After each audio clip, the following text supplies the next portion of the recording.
Well, I would like to officially welcome all of you to the Stockbridge Library's online poetry series, Medicine for the Soul. And this series was started at the very beginning of the pandemic, when we were all in some level of lockdown, and the president of the board of trustees of the library suggested it might be nice to have virtual poetry readings for the month of April. So we are now well into our second year and we're still having weekly poetry readings. And it's been quite a gift to connect with so many wonderful poets. And we have been very grateful to have them all join us as we are today, to have Lisken van Pelt joining us. And a little background on Lisken before we get started. She was raised internationally in England, the US, and Mexico as well. But currently she's residing in the Berkshires, where she's joining us from today. She earned a BA in religion from Williams College and a master's in comparative literature at the University of Massachusetts in Amherst. Lisken has taught writing and languages for 14 years at Monument Mountain Regional High School, and she's currently an adjunct professor at Berkshire Community College, having perhaps only peripheral relationship to her work as a poet. She's an 8th degree black belt in karate and is an instructor in karate at Elm Street Martial Arts.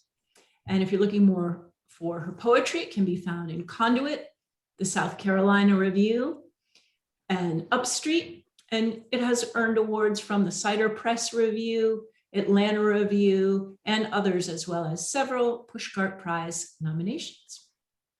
Her chapbook, Everywhere at Once, was published by Pudding House Press in 2009, and a full-length book, What We're Made Of, was released by Cherry Grove Collections in 2016.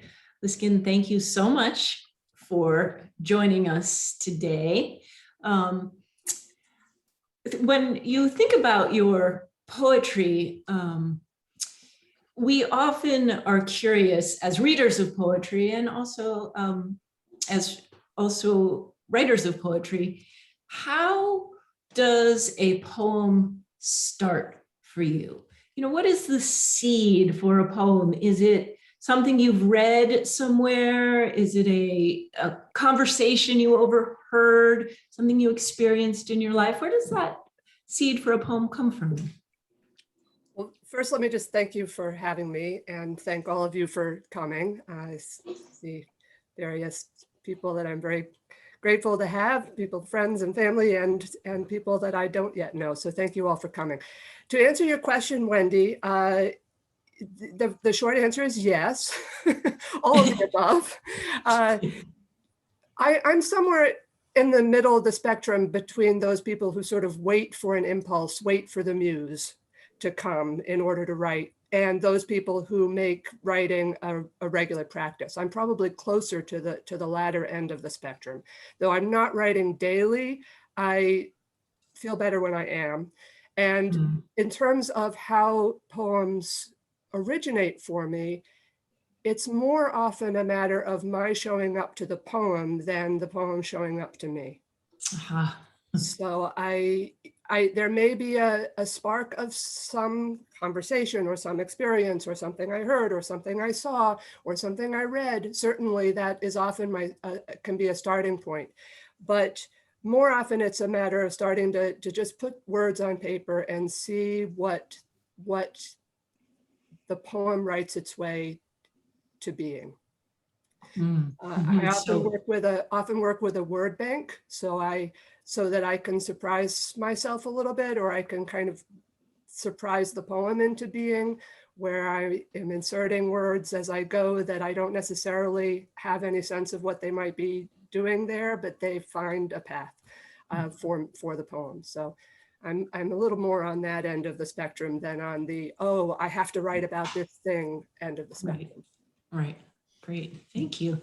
So I think this might be an equally thought-provoking question and perhaps challenging, which is the other end of the poem. How do you know when a poem is finished? Or is a poem ever finished? Or do you ever know? Well, they're certainly abandoned. Uh, uh, it can run the gamut. You know, I certainly a large number of pieces that I initially draft never go anywhere and just sit in a folder. And I mean, I've got, I don't know, hundreds, maybe thousands of those somewhere. Other ones can come out occasionally. You get a gift of a poem that you just know is complete in itself, virtually unchanged from the way it arrived. More often, it's a matter of setting it aside, coming back, revisiting it, having some trusted readers, a few of whom are here today, thank you, who will give you good feedback and let you know what's striking, what's missing, what's confusing, what's where the potential is for more opening in the poem, for something more interesting to happen. And then you go back and set it aside for a little longer and come back and then reread it with a fresh eye. I always find that I need a little bit of time to pass, because if it's too close to the poem's construction or birth, I'm often blind to what's actually there. I am in love with what I did and can't see it with any kind of objectivity. Can't see it as a reader. I see it only as a writer. And you need to be sure a poem is finished. You certainly need to see it as a reader. So, and I'll go back, and there's poems in my book that I'm going to read from today that were written a long time ago. And I look at them now and I go, oh, that could really use some editing. So I guess, some of them I feel aren't really done ever, but others I'm quite happy with. There's a sense of satisfaction when one really is done, that I think is the communicator. Yeah. And so with a poem like you mentioned, if you are reading an older poem, do you ever change it in the moment as you're reading? Do you kind of slip a word here or there, or you just read it as is and kind of decide to change it later? Or yeah, I don't think I'm brave enough to edit it on the fly that way. But I might make a note and go, ooh, remember to go back and look at that later. Sure. Yeah, that's great. And the other question that we typically ask poets at these sessions has to do with our current times. It has been, now quite a year and a half or almost with the pandemic, tremendous amount of social unrest and many inequities that we hadn't been paying much attention to really came to the forefront. How has the upheaval of the past year influenced your work? Well, that is an interesting question. And I have to say, in some ways, I don't think it's had an enormous impact on my work, in that I've always written about a large range of subjects and continue to do so. I think that's one of the wonders of poetry, is that it can be about so many things. And the number of things that can be thought about through poetry is unlimited, is enormous. So there's still space in my work for all of those things. Sure. I do think, I have written some poems over the last, certainly the lockdown themes and various aspects of the pandemic experience have found their way into individual new poems in this year, because one's writing about experience, right? But I think the only other way that I do see there having been an effect is that there has been a quality of introspection to this year, and a theme through the year of self-reckoning of a sort, taking ourselves, really interrogating ourselves, especially not just in terms of the pandemic, but in terms of the social justice awareness that has grown certainly in this last year in me and in many others. So there's been an element, I think, of looking squarely at oneself in this context. And I think that's one of the things that poetry is about for me, is finding honesty, finding authenticity, being really true to your experience and what you're feeling about it and what you're thinking about it. It's you know, rendering the experience of knowledge, right, in poetic language. So I think in that respect, maybe I've had some sense of wanting to say things a little bit more directly than I sometimes have in my work in the past. I think that's come through. And perhaps a little bit more engagement with sort of real world stuff outside myself. I think has come through in some of my more recent work this past year. Mm-hmm. Yeah, thank you. Thank you for that. That's great, thoughtful answer. I suspect, like me, everyone here is anxious to hear you read some of your work. So I'd love to invite you to share some of your poems with us. Okay, thank you. And thank you for interesting questions to contextualize. All right, so my plan today for reading is I'm going to have a reading in 3 sections. First, I'm going to read some poems from my book. This is the book that came out in 2016, What We're Made Of. And so I'm going to start with some poems from that and read a couple from each section in that book. Then I'm going to read a half a dozen poems that are new I wrote over the course largely of the fall that form a chapbook collection that I'm hoping to publish at some point. And then I thought I'd finish with a half a dozen other newer uncollected poems. So that's kind of the outline. So first, from What We're Made Of, this was published 2016. It is available online and locally from the bookstore in Lenox and Barnes & Noble in Pittsfield, or from me. There are 4 sections that riff on the definition of quintessence, with which opens the book. And I'm going to read 2 from each section. So the first section is called Appetite. And I'm going to start with the opening poem in that section. So the opening poem of the book, which is called The Uses of Appetite.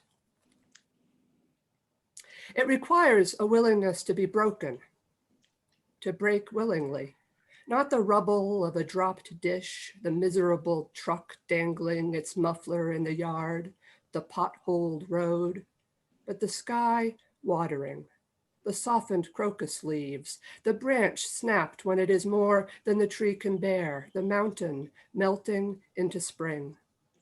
We can hold only so much, the world tells us. Since I'll break anyway, I may as well be full when it happens. I want to flood the earth with my spilling, feel myself swell, swallow all of it. Oceans, the taste of wind dropping, your fingers on my neck, your husky morning voice. I want to seep into the neighbor's house and drink whatever love I might find there between slammed doors and silent, shuttered pauses. I want to be big like morning, long like rivers running through chasms to the sea. I want to be all of it, all of you, until you burst me. And the second one from this section that I'd like to read is a short one called On Your Birthday. This is a short poem in rhyming couplets. I do work in in various forms sometimes. So I share a little couplet one. It's called On Your Birthday, Earth woke inverted. The sidling sun spurted through fog, pounced on greening hills, announced that it had plans for us. Want to be luminous? It asked. I did. I do. And so I burn for you. The second section in the poem is called, the second section in the book, is called Dark Energy. So these do move a little darker. This first one is called Entering the Earth. And the location for this one is the Upper Peninsula in Michigan, the Keweenaw Peninsula, which has a wonderful history of copper mining. And it's also where my father's family has roots. Hi, Daddy. So this one's called Entering the Earth. My father's forebears lie in a plot overgrown with ferns and wild blueberries, the only cemetery I like to visit, though my husband's mother once proclaimed it unnatural with no apparent irony. If a tombstone falls, we let it be. The birds hear it, like the echoes of caved-in mines that killed so many of this graveyard's earliest dead, those gritty trussers of industrial democracy who lived in darkness, working the necessary magic of pulling coins from earth. Only in highest summer, the sun still above the horizon when they surfaced, casting its bronze over the lake, could they know light.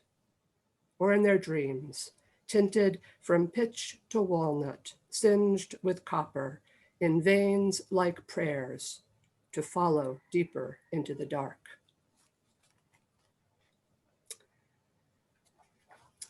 And the second one from this section I'll read is called Black Magnolias. And Wendy, you asked where poems come from. This one came from visiting the post office and overhearing something. So you'll hear the genesis of this one and then see where it went. Black Magnolias. The black ones, says the customer, the flowers. Magnolias, offers the clerk. Those are magnolias. And I walk out the post office door trying to imagine the stamps. I'm not even sure what magnolias look like. It's sugar magnolia that comes to mind, guitar cadenced, crystal encrusted, wide lips of petals perpetually opening like a sinkhole of desire, approach of a mirror, reproach of a face that becomes steadily less familiar, less sweet with the layers peeled back. Black magnolias, repulsive, alluring. How can you not want to lean into them, thrill to the rotting? They bloom, I think, on the very edge of the backcountry, like a thin inked contour line between town and not town, between the appearance of refinement and the land that is done with second guessing its own nature. They bloom where the river gets on with flowing, confident of its destination. I envy the magnolias this, how they drop themselves flake by flake into the water and regret nothing.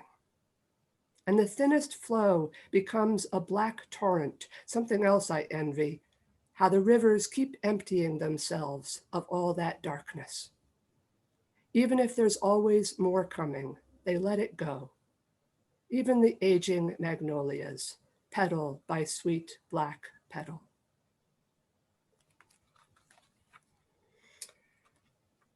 Okay, so moving on to the third section. The third section is called Fifth Essence, Quintessence.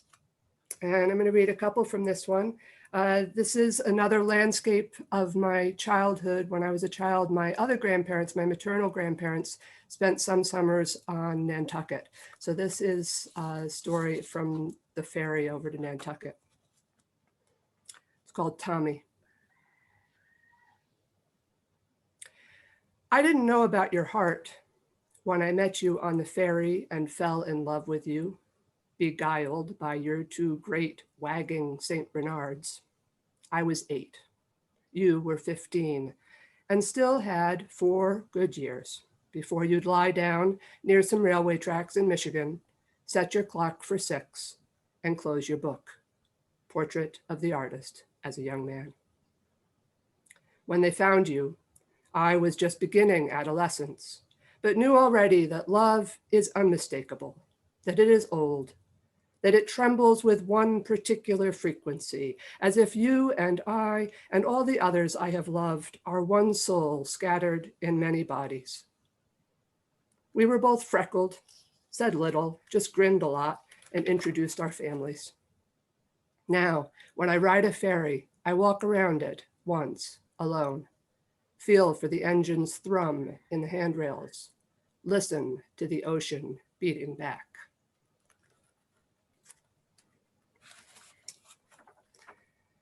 And second one from this section, also a watery one. I got a lot of water. Water shows up a lot. Excuse me.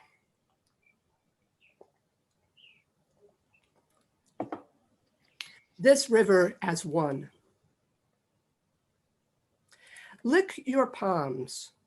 You'll taste it. Your ocean nature, fooled into a narrow course, like my precious river here. It's not difficult to imagine it as one with all the other rivers, all molecules shared. What's Orinoco now, the Loire next week, the Mississippi's Royal flown in from China's Yangtze, what's warm once cold, what's salty soon dried, free of sediment. Not quite the sleight of transubstantiation, but still, you get the point if you keep going back from flood to stream to drop, to atom, quark, and spirit. If you go small enough, even the hard among us, invisible, passed through like liquid, easy.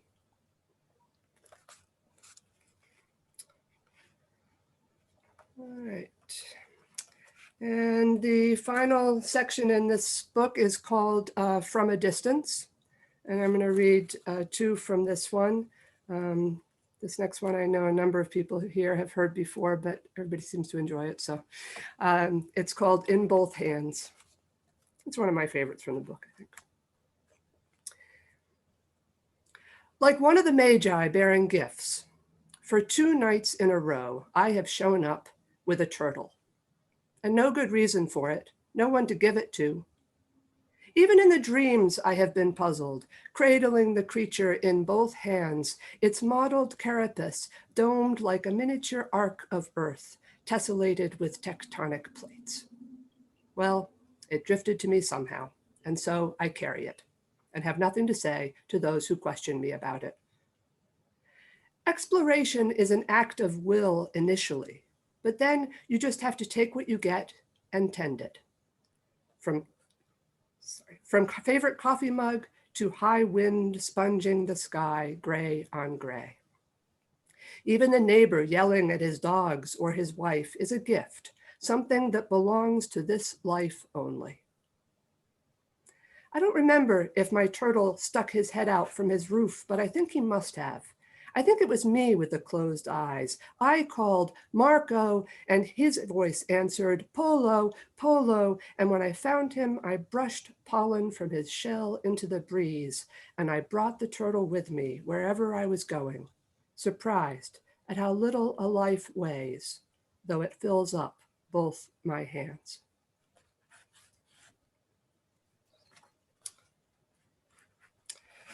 And I'll finish this part of the reading from my book with a poem that I just had to include today because it's not set in Stockbridge, but in West Stockbridge.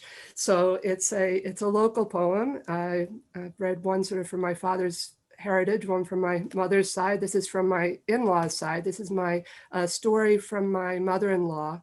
From when she was a young wife living in West Stockbridge, and my father-in-law was working in the quarry, and which was a dangerous place to work. And so sometimes the whistle would blow every day at noon, but if it blew at another time, that signaled an accident. So this is called West Stockbridge, 1941, in memoriam to my mother-in-law. When the whistle blew, not at noon, all the wives billowed out into the street and peered south towards the quarry, squinting, breathing in flour brushed from aprons. Someone was hurt, maybe even dead. You don't remember which, only that your man came home right away, laid down his pickaxe and hugged you there in the road, covering you with limestone.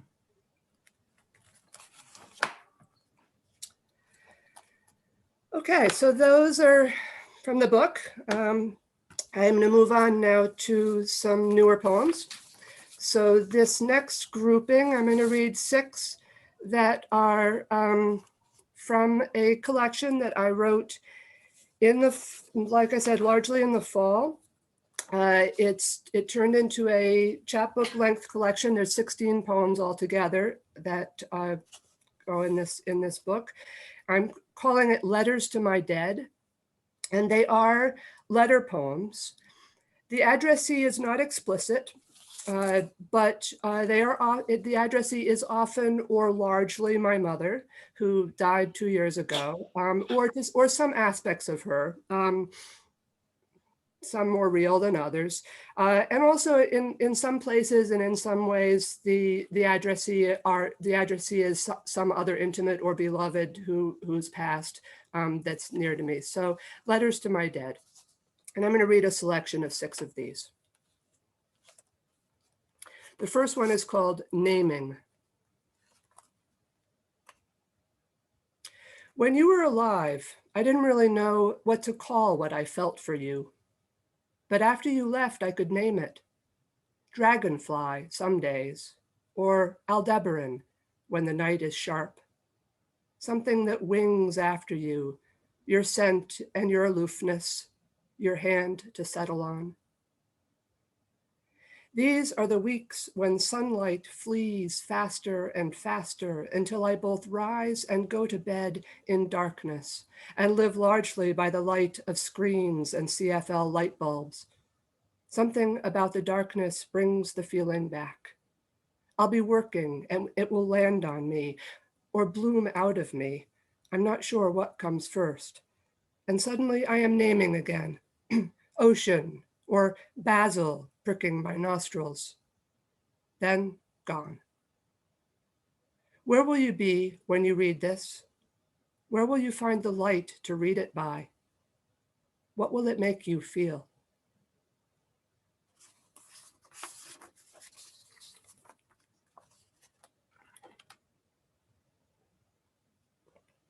The second letter is Love Like Salt.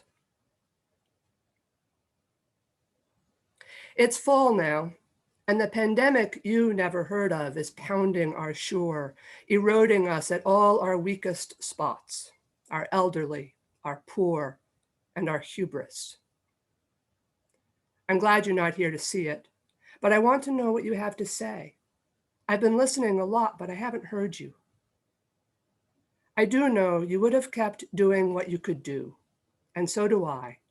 Though it is piecemeal, a little raking, a burst of teaching prep, a new draft here and there, but not much revising, not much reading, not much but what is preliminary, as in front-loaded in effort and intention, as if insisting on a now that hopes for a future. I've been cooking, for instance, which I suppose will please you and you'll understand, a making at which one's mortal being is fully present, scent of cinnamon, tang of rosemary, whisk of eggs frothing in a bowl, and then it is appreciated and gone. Or the lesson planning, same thing minus the senses, or the shopping lists I organize in order of my path through the grocery store. Or this letter.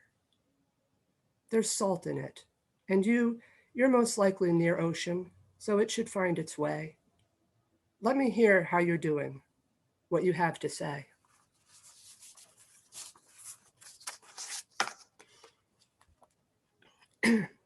Third of these is called Rosebush.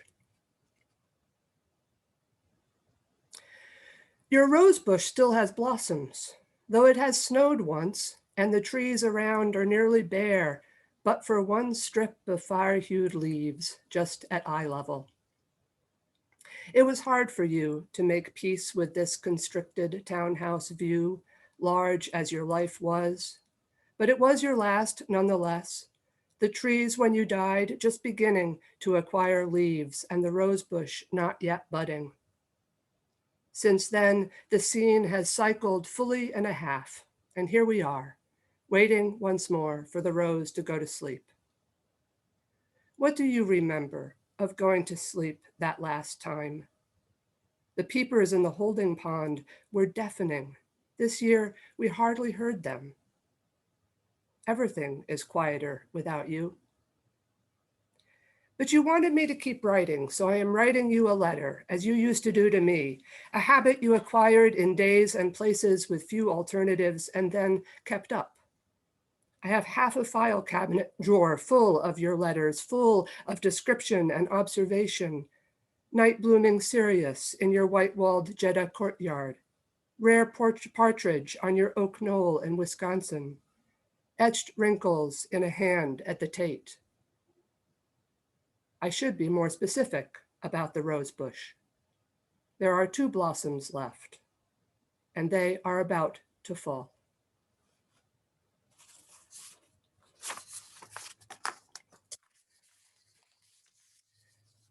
All right, next one's election day.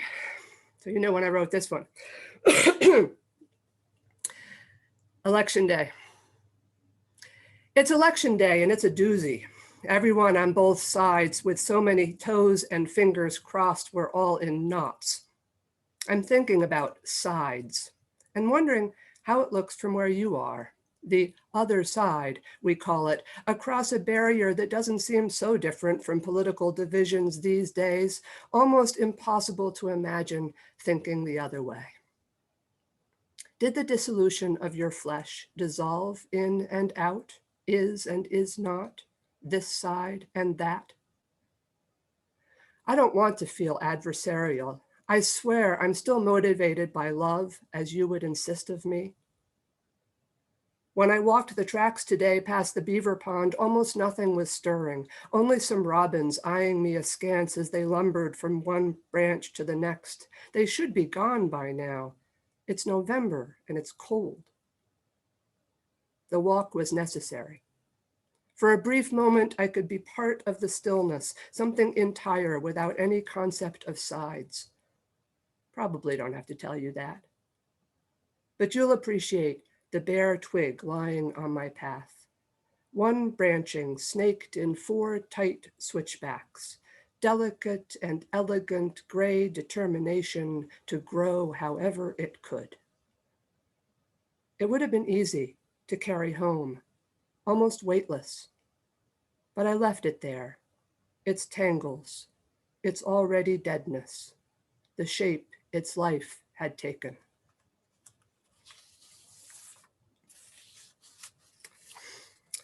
Okay, just a couple more of these. This one's called The Whole Thing.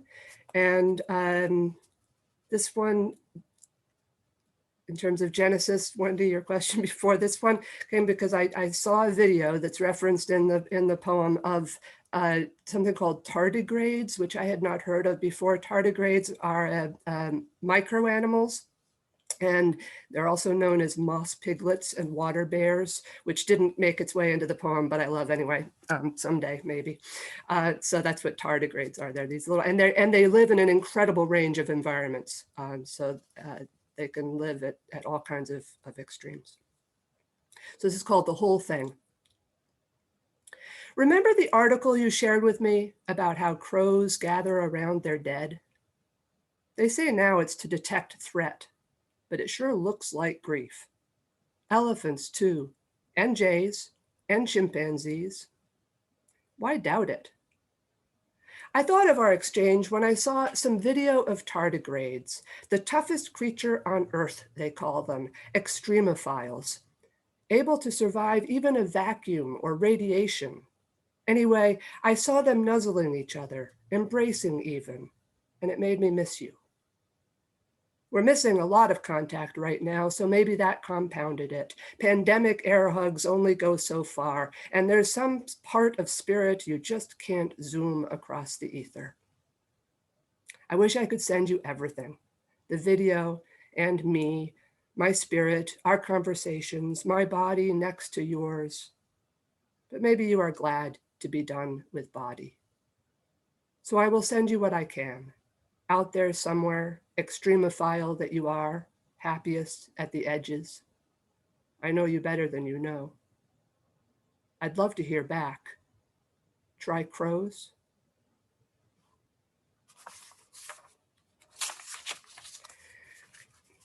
All right, the last one of these is called Weather Report. I miss reading about the weather wherever you are writing from. Wind lashing the lake, or wet pavement shining, or sun perpetually baking your white courtyard. Here it is unseasonably warm, as if this weren't our new reality. Bob even went golfing yesterday. Fun, but dear God, it's almost December. No snow yet, while hurricane upon hurricane has laid into the south, splintered lives into matchsticks.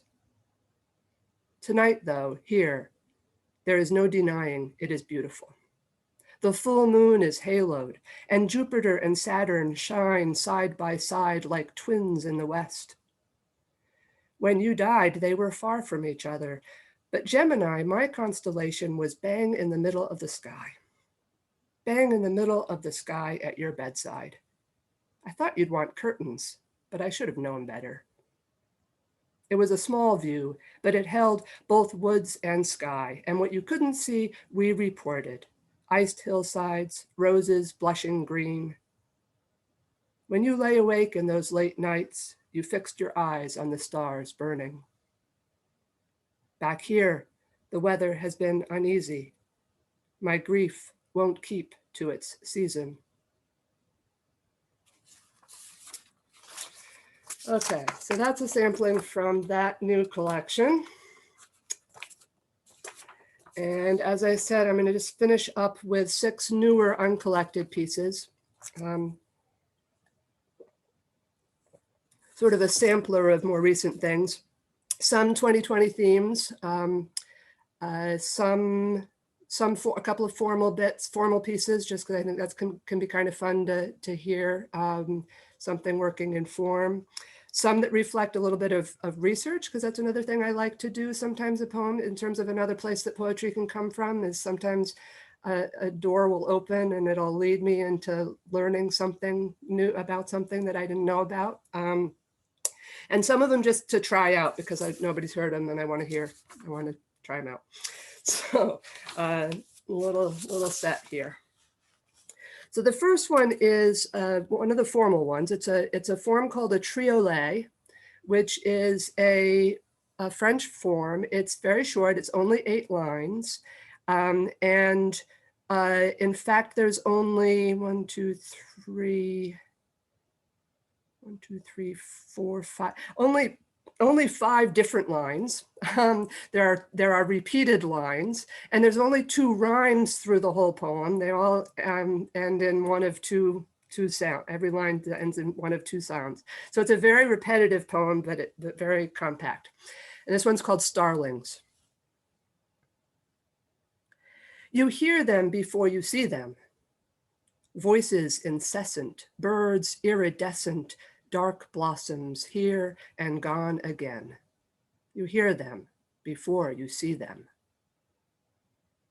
The ones you grieve, too, come when they come, and they take possession.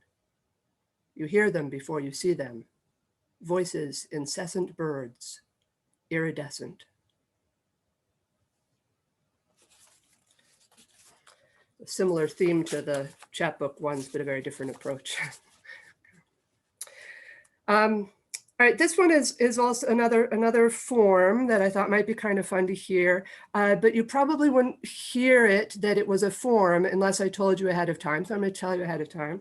It's the title of the poem is Market Dissoluta, and the dissoluta does refer to themes in the poem itself, Market Dissoluta, but it's also, the form is called a rimas dissolutas, which is a poem. It can be any number of stanzas of any length, but each stanza will be the same length because the rhyme scheme that's established by the first stanza is repeated in every stanza thereafter. So in this case, it's 4 6-line stanzas. The first, and so if we applied a rhyme scheme, it would be A, B, C, D, E, F. Okay, there's no rhymes within the first stanza, but then every stanza thereafter is going to rhyme A, B, C, D, E, F, A, B, C, D, E, F, A, B, C, D, E, F. So it's kind of a fun hidden rhyme in a formal poem. So this one is dedicated to my accountant. Okay, it's called Market Dissoluta. In a market meltdown, he says, you can expect losses in the realm of 20%, which translates, according to my favorite glossary, into precisely nothing. The closest entry being a lyrical dissertation about twin flowers and perch, denizens of a lake whose shores my accountant didn't account for, which I respect.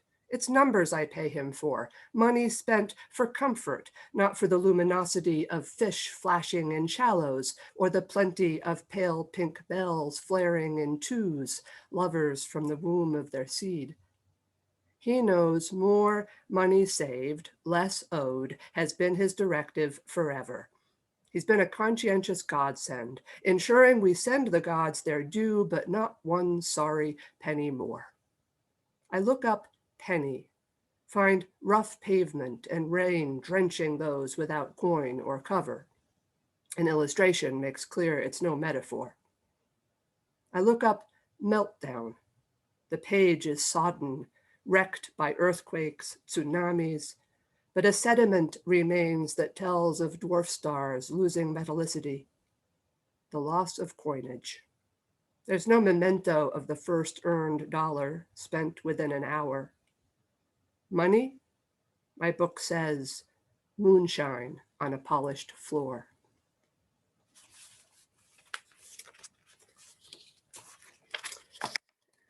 All right, this next one is lockdown theme.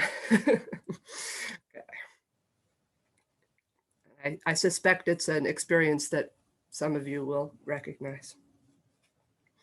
It's called Next Thing I Know. Next thing I know, I'm at the fridge again, with no recollection of how I got here. Eyeing the leftover pizza, the grapes, briefly the beer, opening the cheese drawer and picking up the Jarlsberg before realizing where I am. Last I knew, I was completely focused on whatever it was I was doing, and now I don't remember what that was. Damn, I'm not even hungry. The fridge is as good a place as any to look for contradictions. Eschewing a fancy ice maker, but buying berries from Chile. Valuing vegetables, but also adding meatballs. Finding myself at the fridge again when there is work to be done. Back to my desk, which I swear is organized, though to anyone else's eye, it's strewn with disaster. Contradictions again. I bring a glass of water, empty before I notice drinking it, and return to my work, as usual involving dithering, debating between possibilities. Praise those who can make a decision and stick with it, who see both sides but still find certainty. I'm sure only that nothing is singular. Even work. The fridge is part of it, after all. The whole mess of life is part of it. There I am. I'm at the fridge again.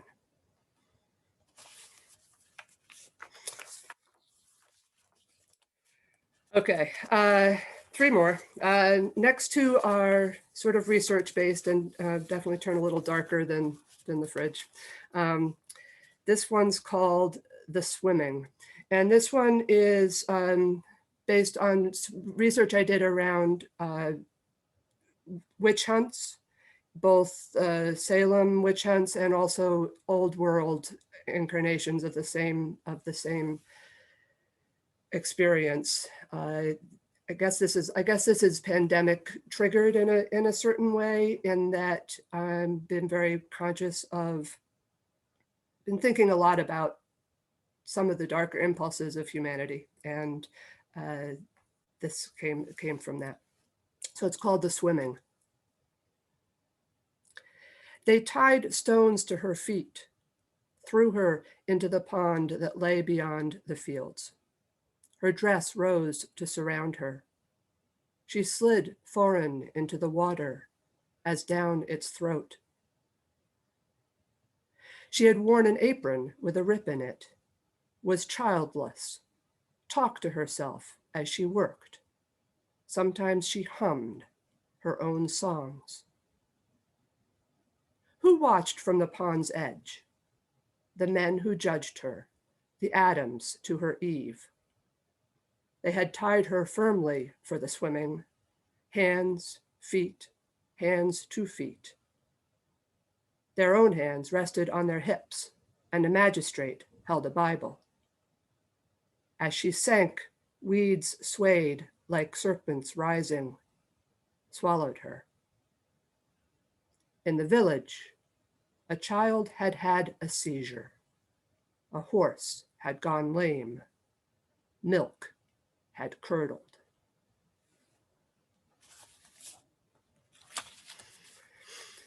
And this one, also a little bit of American history. This is about the lost colony at Roanoke, which I didn't know much about, but I learned about. So it's called The Lost Colony, After Christmas. Now that it's time to dismantle the tree, pillage its branches for ornaments, to rewrap, rebox, restow, like root cellar provisions for the next dark season. Now that it's time, I don't want to. Our era, an era of restless dark, hemmed in by flags, pikes, lies rusted into place, crosses brandished or fired, fear. What harm if our straw angel perches a little longer in the cactus dish, our tree's small lights reflected in the window behind it? We take our light where we can. How long did the settlers have before they took down their palisades, carved messages in trees, vanished? How far across those broad sounds and estuaries could a small fire be seen?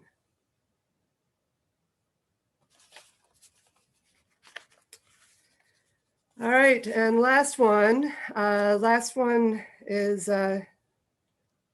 back to theme of love, by way of thanks to all of you for being here, and because I always like to finish with love. This is called On the Origin of Love. Or a single bat hawked across the sky and lighted in the sconce of your chest. Or you watched as the sun crested the mountain and the town caught fire to begin the day. Or my dream conjured you, and you became an owl, blending invisibly with the bark behind you, your eyes 2 knots in the trunk. Or you dreamed me. Or it was my fault and you were hypnotized, or vice versa. Or nothing happened at all and we are still dreaming. Or you heard the bat before you saw it. It's chittering the sound of a heart waking, or a heart floundering. Or when the owl flew over the town, nothing else moved except flames. Or the deepening dark of nightfall consumed you, and when you reached to feel your way, there I was.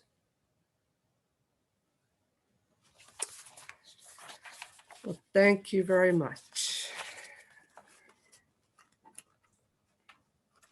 Bravo. Thank you for reading and sharing your very powerful work with us.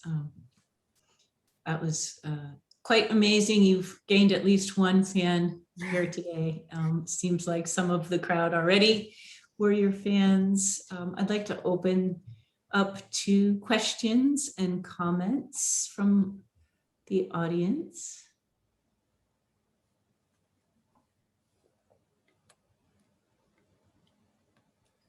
And people can feel free to unmute your mic and just say something or use the chat box. In the chat box, Kathleen has added beautiful reading. Thanks, Lisken.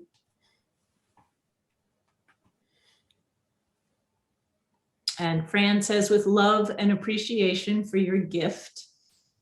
You do certainly have a gift for putting words together. Lorena would like to know, do you write in other languages? And if you do you find it challenging?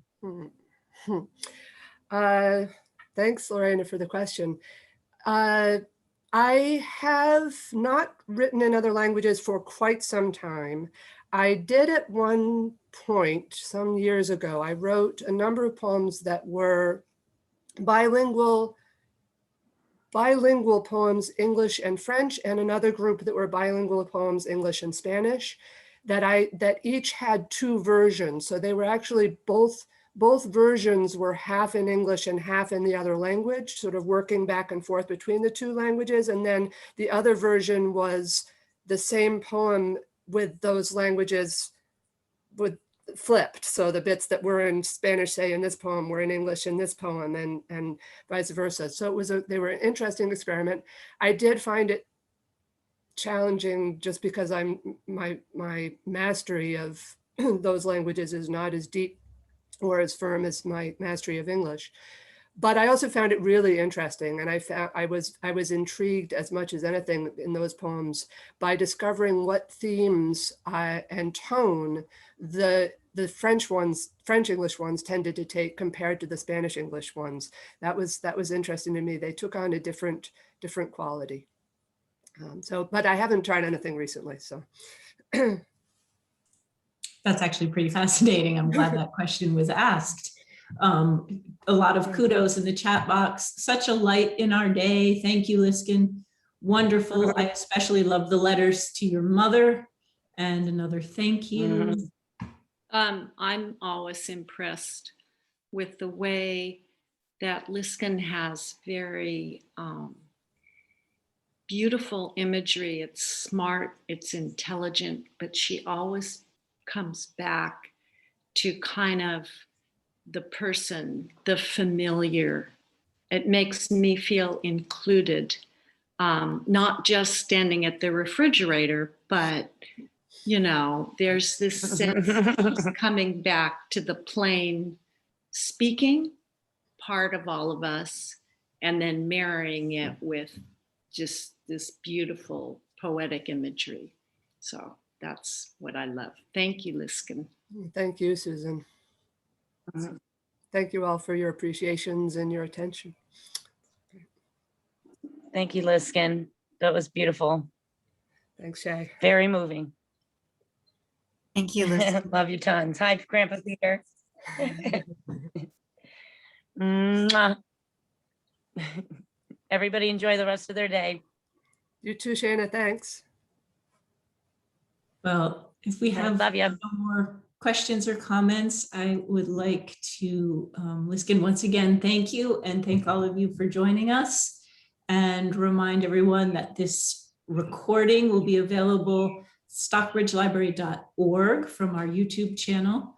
And we are here on Zoom every Wednesday afternoon sharing poetry. Lisken, you're wonderful and talented. Thank you very much. And I wish all of you a great afternoon. Thank you so much, Wendy. Pleasure. Wonderful thing you're doing. Thank you. Absolute pleasure. Thanks, everyone. Beautiful, Lisken.